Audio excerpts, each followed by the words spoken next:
Hot talk with Rizwan Hashmi. بسم اللہ الرحمن الرحیم۔ ناظرین، آپ دیکھ رہے ہیں YouTube channel hot talk with SRH۔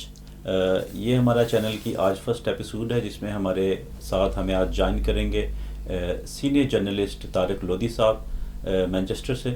تو اس میں ہمارا اس پروگرام کا جو بیسیکلی مقصد ہے وہ سیاسی تجزیہ ہے۔ اس پہ ہم سیاست میں بات کریں گے، موجودہ جو کرنٹ پولیٹیکل سینیریو چل رہا ہے اس پہ بات کریں گے، اور آج کا جو مین ٹاپک ہے وہ نئے آرمی چیف کی تعیناتی، جیسا کہ آج کل بڑی گرما گرم خبر ہے مارکیٹ میں، اور اس کے علاوہ توشاہانہ کیس پہ ہم آج بات کریں گے، اور عمران خان صاحب پہ جو حالیہ جو وزیر آباد میں جو حملہ ہوا تھا اس پہ ہم تھوڑی سی روشنی ڈالیں گے۔ جی طارق لودھی صاحب، بہت بہت شکریہ رضوان۔ پہلے تو بہت بہت مبارک ہو آپ کو۔ جی تھینک یو۔ آپ نے اپنا ایک نیا یوٹیوب چینل بنایا ہے۔ آج کل یہ جو یوٹیوب چینل، جو سوشل میڈیا، اس کی ایک اشد ضرورت ہے ہماری کمیونٹی کے لیے، پولیٹیکلی ہو یا بزنس ہو یا کیسا بھی ہو۔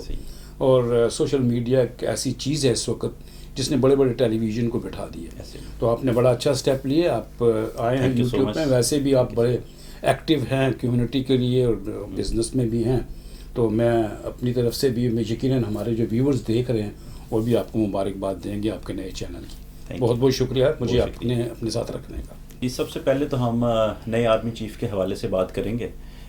جیسا کہ ہم سب کو پتہ ہے، ساری قوم اس وقت، پورا ملک، ساری سیاسی جماعتیں اس انتظار میں کہ کب وہ وزیر اعظم کے پاس سمری پہنچے گی، وہ کب نئے چیف کی تعیناتی ہوگی اور کون سے آنے والے نئے چیف ہوں گے۔ تو اس پہ جو میرا ذاتی طور پہ تجزیہ ہے، جو میری فائنڈنگ ہے، جو بھی ہوگا ایک تو وہ 20 تاریخ کے بعد ہوگا، کیونکہ صبح کل اور پرسوں آنے والے 2 دنوں میں 3-4 جرنیل ہیں جو ریٹائر ہو رہے ہیں۔ اگر وہ سمری آج آ جاتی تو اس میں جو لیگلی یہ تھا کہ وہ سینئر موسٹ جنرل وہ بھی انکلوڈ ہو جاتے۔ تو میرا خیال ہے جو نئی سمری آئے گی اس میں 4 سے 5 لوگوں کے بھی نام ہو سکتے ہیں، 3 سے 4 کے بھی ہو سکتے ہیں، اور جو 3 سینئر موسٹ جنرلز ہوں گے اس میں جو فرسٹ نمبر پہ آتے ہیں جنرل سید عاصم منیر، ان کا نام آتا ہے، پھر جنرل اظہر عباس صاحب کا نام آتا ہے، اور پھر جنرل ساحر شمشاد مرزا صاحب کا نام آتا ہے، اور تینوں جرنیل بڑے قابل ہیں اپنی اپنی جگہ پہ۔ جیسے آپ نے کہا کہ 4 نام آ رہے ہیں سامنے، ان میں سے ایک آدھ آدمی کو chief of army staff Pakistan کا لگائیں گے۔ آپ کا بھی تعلق فیملی کا جو ہے تقریباً آرمی سے زیادہ ہے۔ آپ کیا سمجھتے ہیں ان 4 میں سے آپ کے خیال کے مطابق، یعنی یقیناً آپ کی فیملی میں بھی بات ہوتی ہوگی، جی، وہ کیا کہتے ہیں یا آپ کیا کہتے ہیں، کس کا چانس بنتا ہے زیادہ؟ جی دیکھیں، جہاں تک چانس کی بات ہے اور جو ہونا بھی چاہیے، ابھی تک میں پچھلے کافی دنوں مجبوراً ہمیں آج ٹاپک یہ رکھنا پڑا، اس کی ریزن یہ تھی کہ بڑے سینئر کچھ پولیٹیشینز بھی اور سینئر اینکر پرسنز اور ٹی وی پہ کافی یوٹیوب چینلز میں بھی یہی بات چل رہی ہے، لیکن ان کو کسی نے بھی کوئی اتنا میچور تبصرہ میں نے ایسا سوائے 2-3 لوگوں کے نہیں دیکھا۔ اور ایک پولیٹیشین ہمارے چودھری شجاعت حسین صاحب جو قومی لیگ کے صدر بھی ہیں، ان کی بڑی پازیٹیو بات آئی کہ یہ آرمی کا کام ہے اور یہ آرمی کو کرنے دیں۔ صحیح ہے۔ اور جب پاکستان کی ہسٹری میں 2-3 چانسز ہوئے ہیں۔ نہیں، یہاں پہ ایک چیز میں کہتا چلوں کہ آرمی چیف کی جو تعیناتی ہے وہ پرائم منسٹر کرتا ہے۔ جی بالکل ایسے ہی۔ اور جو ہمارا اس وقت موجودہ پرائم منسٹر ہے، دیکھا جائے تو وہ زبردستی کی حکومت میں بیٹھا ہوا ہے۔ ایسے ہی۔ تیسری چیز یہ ہے کہ وہ وہاں سے اڑ کر برطانیہ میں آ کر اپنے پارٹی کی چیئرمین سے ڈسکشن کر رہا ہے کہ جی کیا کیا جائے۔ پھر اس کے بعد یہ بات سامنے آ رہی ہے کہ وہ اس آدمی سے مشورہ لے رہا ہے کہ جو نااہل ہے، جس کو حکومتوں نے وہ کیا ہوا۔ تو یہ جو ایک کھچڑی سی بن رہی ہے، ہم چاہتے یہی ہیں کہ ایک ایسا، جیسے آپ نے کہا کہ وہ آرمی چیف آئے جو میرٹ پہ ہو۔ تمام اچھے جو لوگ ہیں، جو پولیٹیشینز ہیں، وہ یہی کہہ رہے ہیں کہ میرٹ پہ آگے آنا چاہیے، لیکن ہمارے فوج میں ایسا ہوتا نہیں رہا۔ 2 دفعہ ایسا ہوا ہے۔ ہاں 2 دفعہ ہوا، اور دونوں دفعہ آپ دیکھ لیں، آرمی ایک جنرل مشرف صاحب کی گورنمنٹ تھی جی، پھر ضیاء اللہ کے بعد جب وہ جنرل اسلم بیگ صاحب آئے تو وہ بھی میرٹ پہ تھے۔ دیکھیں، میں جنرل حمید کا انٹرویو دیکھ رہا تھا، کہتے ہیں مجھے کاٹ کر چھوڑ کر یہ میرا چانس بنتا تھا، اس کو نکال کر کسی اور کو اوپر۔ تو جب ہمارے اداروں میں اس قسم کی کنبہ پروری کہہ لیجئے یا اپنی من پسند لوگوں کو لائیں گے تو یہ ملک کے لیے اچھا نہیں ہے. اچھا نہیں ہوگا. تو یہ جو آپ کہہ رہے ہیں کہ جی تعیناتی میرا نہیں خیال، جہاں تک میرے مخبروں کی اطلاعات ہیں نا، جو لنڈن کی میٹنگ ہوئی دونوں شریف برادران کی، اس میں میرا نہیں خیال کہ وہ کوئی فیصلہ انہوں نے کیا یا وہ کر سکتے ہیں، یا ان کو فیصلے کا اختیار بھی آئی تھنک کہ نہیں دیا گیا. مشورے کے لیے تو کہتے ہیں آیا تھا نہیں، میرا نہیں خیال، کیونکہ جہاں تک ہمارے مخبروں کی اطلاعات ہیں نا، کس لیے آئے تھے وہ اپنی ویسے کسی میٹنگ کے لیے یا کچھ سیاسی آنے والے جو الیکشن ہے اس پہ مشورہ کر سکتے ہیں. میرا نہیں خیال بند کمروں میں جو باتیں ہیں وہ کبھی چھپتی تو نہیں ہے، بالکل بھائی سامنے آئی جاتی ہیں، لیکن یہ تھوڑے دن کی بات ہے، آپ کے سامنے آ جائے گی بات. آرمی چیف، میرے خیال میں آرمی چیف جب ان کو گورنمنٹ ملی، پی ڈی ایم کو گورنمنٹ جب بھی ملی، تو اس شرط پہ ملی کہ آرمی چیف کا میرا خیال ہے فیصلہ اسی وقت ہو گیا تھا کہ کون سا آرمی چیف ہوگا، کس کو لانا ہے. لیکن ایکسٹینشن کے بعد جو اپنا اس وقت باجوہ صاحب کو ایکسٹینشن ملی تھی وہ عمران خان کے ٹائم میں اس کو دی گئی. جی جی بالکل. اس وقت تو سب خوش تھے کہ اس کو ایکسٹینشن مل گئی ہے. ہمارے عمران صاحب بھی بڑے خوش تھے کہ میں نے اس کو ایکسٹینشن ملنی چاہیے. آج وہ کہتے ہیں کہ جی وہ اس کو نکل جانا چاہیے. ابھی میرا خیال ہے پولیٹیشینس کو اس لیول پہ آ کے یہ بات اب سمجھ جانی چاہیے کہ کسی کو ایکسٹینشن، آپ جس کا مرضی من پسند بندہ لگا لیں. باجوہ صاحب کو عمران خان صاحب نے بھی ایکسٹینشن دی، اس سے پہلے ان کو اپوائنٹ کیا میاں نواز شریف صاحب نے، لیکن میاں نواز شریف کو بھی نکالنے والے باجوہ صاحب ہیں اور عمران خان صاحب کو بھی نکالنے والے باجوہ صاحب. تو پولیٹیشینس کو اس کا مطلب یہ سمجھ، جب انہوں نے میرٹ کی دھجیاں اڑائیں تو وہ پھر اس کا ان کو پھر ریاکشن بھی آ گیا. بات یہ ہے، ابھی ہم نے 2 منٹ پہلے یہ بات کی کہ جو تعیناتی ہے چیف آف آرمی اسٹاف کی وہ پرائم منسٹر کرتا ہے. جی جی.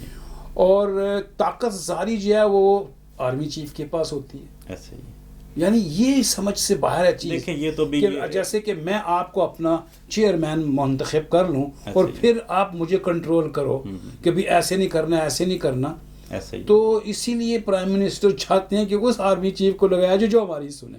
لیکن وہ آج تک کبھی ہسٹری میں نہیں ہوا کہ کسی پرائم منسٹر کو آپ نے لگایا اور کسی آرمی چیف کو آپ نے لگایا اور وہ آپ کی فیور میں رہا. بالکل نہیں رہا. وہ پورا ٹینیور آپ کی فیور میں رہا. آرمی کے جو لوگ ہیں وہ وطن کے ساتھ محبت کرتے ہیں، وہ وطن کے ساتھ رہنا چاہتے ہیں، وطن کی بقا کے لیے کام کرتے ہیں. اگر کوئی جو ہمارے پولیٹیشینز ہیں، جو ہمارے جمہور کے لوگ آتے ہیں سامنے اور وہ جو باتیں کرتے ہیں، اگر وہ ملک کے لیے اچھی نہیں ہے تو آرمی کا کام ہے ملک کو بچانا، چاہے وہ بارڈر کا اندر کا ہو حصہ یا بارڈر کے باہر کا حصہ ہو.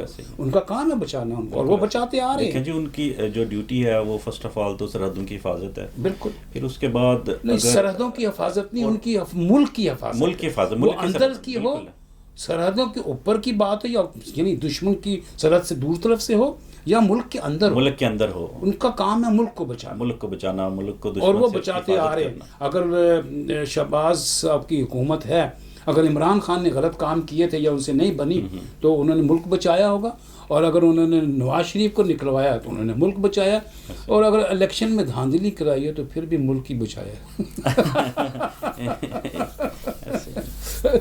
تو یہ تو تھا ہمارے تعیناتی کے حوالے سے. اس کے بعد آپ نے، میرا خیال ہے وہ جو 3 نام ہیں، اگر تو یہ زیادہ چانسز ہیں کہ 25 یا 26 تاریخ تک اس کا فیصلہ ہو جائے گا. جو بھی تعیناتی ہے تب تک ہی ہوگا، اور یہ فیصلہ ہوگا بھی لاسٹ منٹ پہ. اچھا. اور تو آپ سمجھتے ہیں کہ جو الیکشن ہیں وہ اپنی تاریخ سے پہلے ہو جائیں گے؟ الیکشن یہ ڈپینڈ کرتا ہے آرمی چیف کی تعیناتی کے بعد.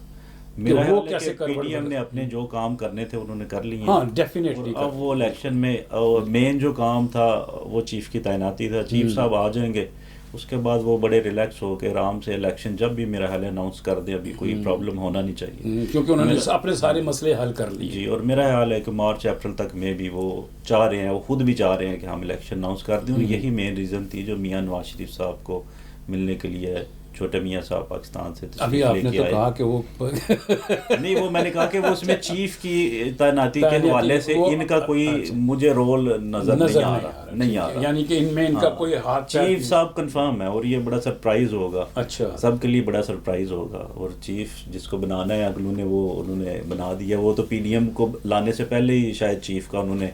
اچھا. ابھی پی ڈی ایم نہیں آئی تھی تو چیف تیار ہو چکا. چیف صاحب کنفرم تھے. اچھا. یہ ہمارے مخبروں کی جو اطلاعات جو ہم تک پہنچی ہیں. اچھا. تو اس کے مطابق چلے دیکھتے ہیں جی. لیکن آپ ڈسکلوز نہیں کریں گے کہ وہ چیف جو کنفرم تھے ان کا نام کیا ہے؟ نہیں ہمیں اتنا تو ہمیں نہیں کنفرم، لیکن یہ ہے کہ جو چانسز لگ رہے ہیں، جو میں نے 3 لوگوں کے نام لیے جس میں پہلے نمبر پہ شاہ صاحب کا نام آتا ہے، سید آصم منیر شاہ صاحب کا، پھر اظہر عباس صاحب ہیں اور بڑے ہاٹ فیوریٹ ہیں طاہر شمشاد مرزا صاحب. ٹھیک. ان میں سے ایک آرمی چیف بن جائے گا، ایک joint chief of staff committee بن جائے گا، ٹھیک. اور جو تیسرے ہوں گے وہ پھر ان کو ریٹائر کر دیا جائے گا. اچھا، تو اس کا لیکن یہ ان تینوں ناموں میں ہی فیصلہ جو ہو رہا ہے ان تینوں ناموں میں. چلے دیکھتے ہیں کہ آپ کی پریڈکشن، آپ کے مخبر کہاں تک آپ کو سچ خبر دیتے ہیں. یہ خبریں جو ہیں دیکھیں گے ہمارے دیکھنے والے بھی کہ رضوان ہاشمی کے پاس جو مخبر کی خبر ہے کہ تعیناتی کے لیے جو چیف متعین ہو رہے ہیں ان میں سے 3 ناموں میں سے کون سامنے آتا ہے. چلے دیکھتے ہیں. اس کے بعد ہم توشہ خانہ کیس سے متعلق آج کل بڑی خبریں گردش ہو، گھڑی شڑی، یہ بھی آج تو میں اپنی گھڑی بڑی یہ چھپا کے رکھی ہے کہ میرا کوئی کیس نہ بن جائے. اچھا، تو نہیں گھڑی کا جہاں تک تعلق ہے رضوان بھائی، دیکھیں توشہ خانہ ایک میرے نظر کے مطابق اس وقت جو اس کا ایک حلہ اٹھا ہوا ہے نا، جی یہ صرف ایک سکینڈل ہے. اچھا، میں جو سمجھتا ہوں، ہو سکتا ہے آپ میری بات سے اتفاق کریں گے کہ نہیں، لیکن میں اس کے اوپر اتنا ضرور کہوں گا کہ توشہ خانہ کا یہ جو گھڑی کا کیس ہے یہ پہلا اور آخری کیس نہیں ہے. ایسا ہی ہے، اس سے پہلے بھی ہوتی آئی ہیں چیزیں. لمبی کہانی ہے، بہت لمبی کہانی. جب سے پاکستان بنا ہے توشہ خانہ کو توشہ ہی جا رہا ہے. ایسا ہی، ٹھیک ہے. اور یہ ایک گھڑی کا بڑے لوگوں نے فائدے اٹھائے جی، لوگوں نے لیا. ہم اگر میرا سوال صرف یہ ہوتا ہے اس وقت کے حالات کو دیکھتے ہوئے، جو لوگ کہتے ہیں کہ جی عمران خان نے گھڑی بیچ دی، اچھا ٹھیک ہے بھی بیچ دی، اگر چوری سے بیچی ہے تو اس کو جیل کرو، اس کے اوپر ایف آئی آر کاٹو، اس کے ساتھ جو قانون چاہتا ہے اس کے ساتھ اس کا حال کرو. اگر اس نے توشہ خانہ سے کوئی بھی گھڑی یا کوئی ایسی چیز نکالی ہے جو قانون کے دائرے میں ہے، کہ پیسے دے کے لے سکتے ہیں اور پہلے لوگ لیتے رہے ہیں، اگر اس کے اوپر تم یہ بات کر رہے ہو تو دوسروں کے اوپر بھی بات کرو. یہ تو زیادتی ہے کہ اگر ایک آدمی کے ساتھ تم کہو جی اس نے گھڑی بیچ دی اور جو پچھلے والے ان کی ذکر ہی نہیں کرو. اگر اس نے غلط کیا تو انہوں نے بھی غلط کیا. جی ایسا ہی ہونا چاہیے کہ اگر ریکارڈ چیک کرنا ہے پچھلے 30 سال کا، آپ ریکارڈ چیک کریں، اور وہ کوئی دینے کو تیار نہیں. اور میرے نہیں خیال میں آپ کی کافی حد تک آپ کی بات سے میں اتفاق کروں گا. اور جہاں تک عمران خان صاحب کی شخصیت ہے، جتنا ہم لوگ سارے جانتے ہیں، ان کو دیکھتے ہیں، بون سٹار ہے وہ بندہ. اس کو کبھی میرا حال ہے میں نے کبھی پیسوں کی تو کمی نہیں، یا وہ اتنا لالچی گھڑی پہننے کا شوق بھی نہیں ہے. لیکن ایک بات ہے، خان صاحب جو کر رہے ہیں وہ کچھ ٹھیک بھی نہیں کر رہے. ہاں جی، جیسے انہوں نے لانگ مارچ کا اناؤنس کیا، جی، اور کتنے لوگوں کو انہوں نے یعنی سڑکوں کے اوپر سے بزنس کو مشکل میں ڈالا ہے. یہ کیا کہ جی الیکشن کراؤ، ہم لانگ مارچ. میں اس لانگ مارچ کے فیور میں نہیں تھا اور نہ ہوں.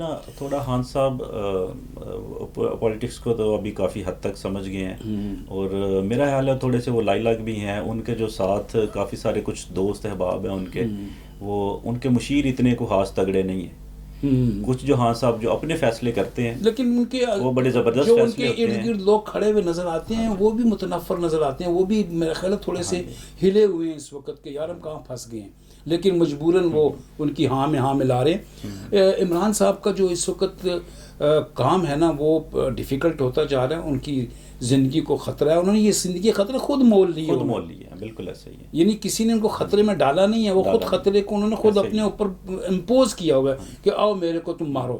تو یہ چیزیں جو ہے نا عمران صاحب کی غلط ہیں. انہوں نے ملک کے لیے کام کیا ہے، انہوں نے ہاسپٹل بنائے ہیں، یونیورسٹیز بنائی ہیں، اور پالیٹکس میں آنے سے پہلے یہ کام اور ان کو پیسے کی کمی نہیں تھی. کسی بھی کنٹری کا جو مین ہوتا ہے نا مقصد، آپ کو جو کوئی بھی، جیسے اب ہم یو کے میں رہتے ہیں تو ہمارے جو 2 مین چیزیں ہیں، ایک NHS ہے ہمارا ہیلتھ سروس ہے، اور دوسرا ہمارا ایجوکیشن کا نظام ہے. اور جو پولیٹیشین ہیلتھ اور ایجوکیشن پہ کام کرے میرے خیال میں وہ بڑا زبردست پولیٹیشین ہے، اور وہ بڑا زبردست کام کر رہے ہیں. اور یہ ہر گورنمنٹ کو یہ کام کرنا چاہیے. بالکل. اور نو ڈاؤٹ عمران خان صاحب وہ واحد پولیٹیشین ہے کہ جنہوں نے پولیٹکس میں آنے سے پہلے ان دونوں چیزوں پہ کام کیا. ہاں لیکن وہ تو ہمیشہ دیکھیں اگر ان کی تعریف کی جائے تو یہ تعریف بھی بنتی ہے کہ وہ یہ کہتے ہیں کہ جی میں یورپ میں رہا ہوں، میں نے وہاں کا سسٹم دیکھا ہے، میں چاہتا ہوں کہ ایسا سسٹم ہمارے ملک میں ہونا اور جیسے پنجاب میں بھی آپ دیکھ لیں ہیلتھ کارڈ، دیکھیں اس نے وہی میں بتا رہا ہوں جو سسٹم انہوں نے یورپ میں دیکھا تھا نا، NHS کا سسٹم لے لیجیے، سوشل کا سسٹم لے لیجیے، انہوں نے ہیلتھ کارڈ ایشو کیے، اور تو یہ جو لنگر خانے کھول لیے اور لوگوں کے گھروں میں راشن پہنچایا، پیسے دی، کام تو ان کے ٹھیک تھے. یہی وجہ ہے نا کہ اب ایسے بندے سے ہم ایکسپیکٹ نہیں کر سکتے کہ وہ توشہ پیشاب خون مارے. نہیں یہ تو ایک اسکینڈل ہے، نہیں یہ تو ایک گھڑی کا ایک ایسا اسکینڈل بنایا جا رہا ہے. پہلے دیکھو اپوزیشن کا کام ہے کہ کسی طریقے سے اپنے اوپوننٹ کو ڈاؤن کریں. انہوں نے بہت سارے ایسے بیانیے بنائے کہ ان کو تکلیف پہنچائی جائے، لیکن وہ تکلیف نہیں پہنچا سکے.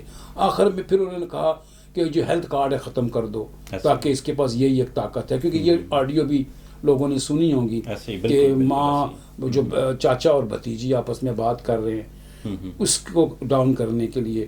پھر اس کے بعد انہوں نے پنکی کا نکال دیا، گوگی کا نکال دیا. یہ یعنی ایسے اسکینڈل نکالتے رہے کسی طریقے اس کی. اچھا یہاں پہ میں آپ کو ایک اور بھی خبر دینا چاہتا ہوں. جی وہ بھی ہمارے کچھ مخبروں کی اطلاعات ہیں. جی ہمارے کافی سارے ایسے دوست ہیں جو میوچل فرینڈز ہیں جو خان صاحب کے بڑے قریبی ہیں، اور وہ یہ بھی بتاتے ہیں کہ خان صاحب کی شخصیت وہ ہے، انہوں نے تو کبھی اپنی جیب میں بٹوا تک نہیں رکھا. ٹھیک، اور نو ڈاؤٹ وہ بندہ بھی ایسا ہے کہ وہ پوری دنیا میں میرا خیال ہے کسی بھی کنٹری میں چلا جائے نا تو وہ شاید 1 روپیہ نہ خرچنا پڑے اس بندے. ٹھیک ہے، لوگ فین فالوئنگ بڑی ہے. اور جتنی آنیسٹی عمران خان صاحب کی ہے، میرے خیال میں اگر اس توشہ کیس میں وہ خود بھی انویسٹیگیشن کر رہے ہیں، اگر ان کو پتہ چل گیا نا کہ انوالومنٹ، دیکھیں ایک چیز فرسٹ آف آل تو میں یہ کہوں کہ ان کا حق بنتا ہے. ایک چیز ہے انہوں نے وہاں پہ پیمنٹ کر کے توشہ جو رولز ریگولیشنز ہیں اس کے تحت وہ کر کے چیز لے لی. تو آپ اگر مجھے ایک تحفہ دیتے ہیں نا، میری مرضی ہے میں رکھوں یا بیچ دوں. ہاں میں وہ اس کو رکھوں بیچوں، میں جو مرضی کروں. آپ مجھے کہتے ہیں یار لودھی صاحب یہ گاڑی آپ لے لو، میں کہتا ہوں یار میں تو اتنی بڑی گاڑی میں کیا کروں گا، مجھے چھوٹی سی گاڑی چلے گی. میں کہتا ہوں اس کو بیچ دو یار، بیچ کے میں کسی غریبوں کو دے دوں گا، یہ سڑکیں بنا دوں گا یا گلی بنا دوں گا یا کسی کی شادی کروا دوں گا. تو آپ کو یار تم نے میری گاڑی کیوں بیچی؟ میری گاڑی میں نے تو آپ کو گاڑی دی تھی چلانے کے لیے، آپ نے بیچ دی. بھائی آپ نے جب دے دی ختم ہوگی، اب وہ میری چیز ہے، میں جو چاہوں کروں. اچھا بات جہاں تک گھڑی بیچنے یا لینے کی ہے یہ نہیں ہے. اگر یہ غلط ہے، اگر یہ غلط طریقے سے کیا گیا ہے تو خان صاحب اس میں چاہے جو بھی انوالو ہے، چاہے وہ بشرا بیگم انوالو ہیں، چاہے وہ فرا گوگی انوالو ہیں، عمران خان صاحب ان سے بھی ضرور حساب لیں گے. اگر توشہ خانہ سے بغیر یعنی پرمیشن کے اور پیسے نہیں دیے، اور خان صاحب کی اجازت کے بغیر اگر کچھ ایسا غلط کام ہوا ہے، جو چیزیں خبریں ابھی گردش کر رہی ہیں، تو خان صاحب ضرور اس پہ ایکشن لیں گے. جو بندہ اپنے قریب ترین ساتھیوں، جہانگیر ترین جیسے ساتھی پہ اور علیم خان جیسے بندوں پہ ان کو پارٹی سے باہر آؤٹ کر سکتا ہے، تو اٹ مینس کہ وہ پھر کسی کے خلاف بھی میں یہ کہتا ہوں کہ وہ اس کا میں ایک انٹرویو دیکھ رہا تھا خان صاحب کا، وہ کہتے ہیں کہ ایک امبیسڈر آیا تھا تو وہ نیچے سے میں نے جو بسکٹ منگوایا وہ اسی پیکٹ میں آ گئی. جب اس قسم کا شخص تمہارے ان کو کسی پیسے کی یا گھڑی بیچنے کی یا اس کو شو آف کرنے کی، اب لوگوں نے ملین ڈالر کی گھڑی پہن کے لنڈن میں گھوم رہے ہیں، ان کو تو لالچ ہو سکتی ہے. آج کی نیوز میں ہم دیکھ رہے تھے کہ وہ اسٹیو جابز کے جوتے وہ $60,000 کی بولی لگ گئی. اور جو یہ اسٹار لوگ ہوتے ہیں یہ تو خان صاحب تو اپنے سگنیچر کر دیں کسی کی شرٹ پہ، وہ کروڑوں کی بک جاتی. تو بات ہو رہی ہے ہماری توشہ خانہ سے، اس میں بہت ساری ابہام نظر آ رہے ہیں، بہت ساری ویکنسز ہیں. میرے نظر کے مطابق تو ہاشمی صاحب یہ اسکینڈل ہے. ایسے ہی ہے، بالکل میں اتفاق کرتا ہوں اس سے. بہت بہت شکریہ آپ کے اتفاق کرنے کا، اور میں آپ کے اس چینل کو ایک مرتبہ پھر یہی کہوں گا کہ بہت بہت مبارک ہو. اور ویورز میں اپنی طرف سے بھی اپنے ہاشمی صاحب کو مبارکباد دیتا ہوں ان کے چینل کی، اور آپ بھی ضرور کمنٹ میں ان کو مبارکباد دیجئے اور کنگریچولیشن کا ایک ورڈ ضرور کہہ دیجئے. میرا بھی دل بڑا ہو جائے گا اور ان کو بھی تقویت ملے گی. آپ لوگوں کی کمنٹ، آپ لوگوں کی باتیں جو اچھی اچھی ہمارے لیے ہوتی ہیں نا، سچ پوچھیے نا، یہ آکسیجن کا کام کرتی ہیں. ایسے ہی نو ڈاؤٹ. ٹھیک ہے نا. تو بہت بہت شکریہ، آپ نے مجھے دعوت دی ہے.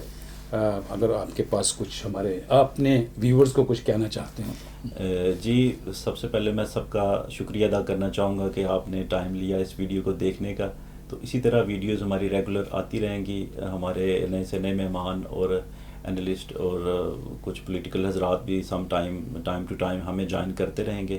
آپ چینل کو دیکھتے رہیے، سبسکرائب کرتے رہیے، اپنے کمنٹس اور شیئر کرتے رہیے. تھینک یو سو مچ، بہت شکریہ. Hot talk with Rizwan Hashmi.